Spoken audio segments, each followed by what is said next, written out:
Hey everybody, and welcome to my match review of the opening weekend of the Premier League. Chelsea 3, Crystal Palace 0. Bit late with this review.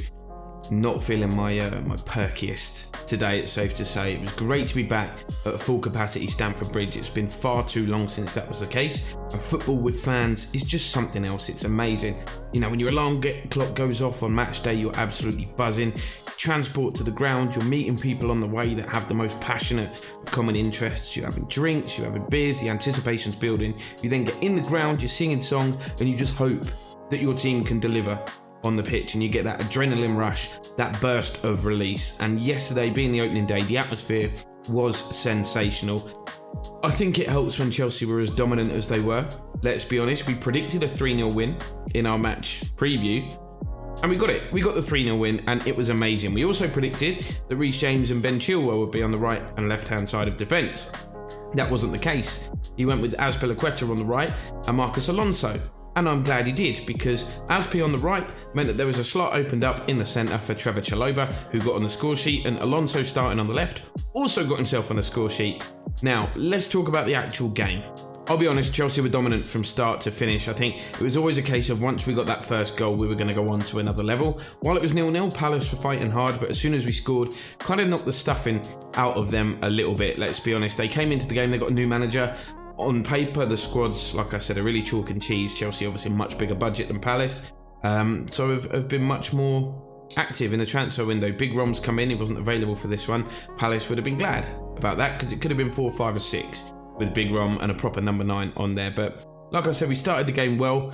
I think the free kick, there's no player in that Chelsea team that you want on a free kick that's within 30 yards than Marcos Alonso. It's a wand of a left foot, and I know I've been critical of the man. I'm not his biggest fan, but once again, he shot the perfect free kick, gave us the lead.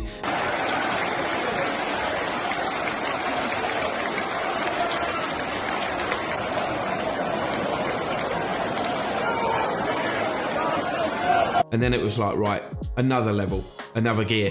And then Christian Pulisic, right before half-time, won me some money, because I placed a cheeky little bet on Christian Pulisic to score in the first half. Wasn't the best goal. He also didn't have the best game. We predicted that he would start and that Havertz was tired and would be rested. But Pulisic, on the whole, was pretty poor. I'm not about openly criticising players. He didn't have a good game, but if you're having a bad game, the next best thing you can do is try and impact the score in a positive way.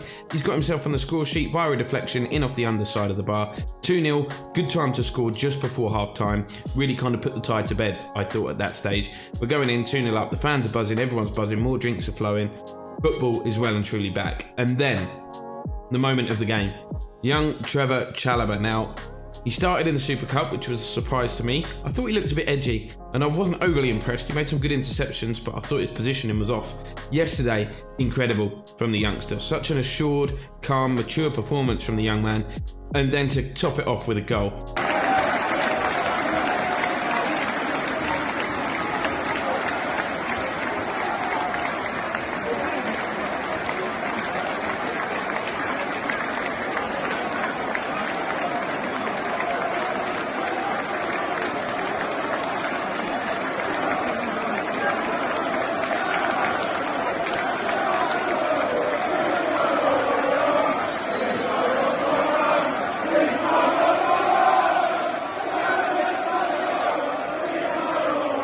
You know, 25-yard screamer on your Premier League debut into the bottom corner. Doesn't get any better than that. He drops to his knees. He knows what it means to be proper Chelsea. And he bursts into tears. And that is how you endear yourself to those Chelsea supporters, man. We all saw what it meant to him. And we love a player that's going to give you 100%. And it is proper Chelsea, as we say. So Trevoh, can't be happier for you, man. Future is bright, and that begs the question, do we need Koundé? Do we need another central defender? Let me know what you'd rather do. Would you keep Trev, or would you go out and spend big on another centre-back because Trev's not quite ready yet? That's down to personal opinion, I think. When people talk about money and time, you go all this way for 90 minutes, it's about so much more, like I said to you earlier on in the video. But let me know your thoughts on that Chelsea performance. Some crazy results elsewhere on the opening day. Spurs beat Man City today. Obviously, I'm recording this on Sunday night. Incredible result for Tottenham. Didn't see that happening. In the long run, might even do Chelsea a favour, because will Tottenham put in a serious title challenge? Don't know what's happening with the Kane situation. It's blown it all up. It's a very dramatic start. Liverpool looked great. Mo Salah. Congrats to everyone that captained Bruno Fernandes in your FPL teams. I didn't even include him in my team. So that's a false start for me, isn't it? But yeah, what an opening weekend, guys. Hope you've enjoyed it. Football well and truly back. See you in the next one.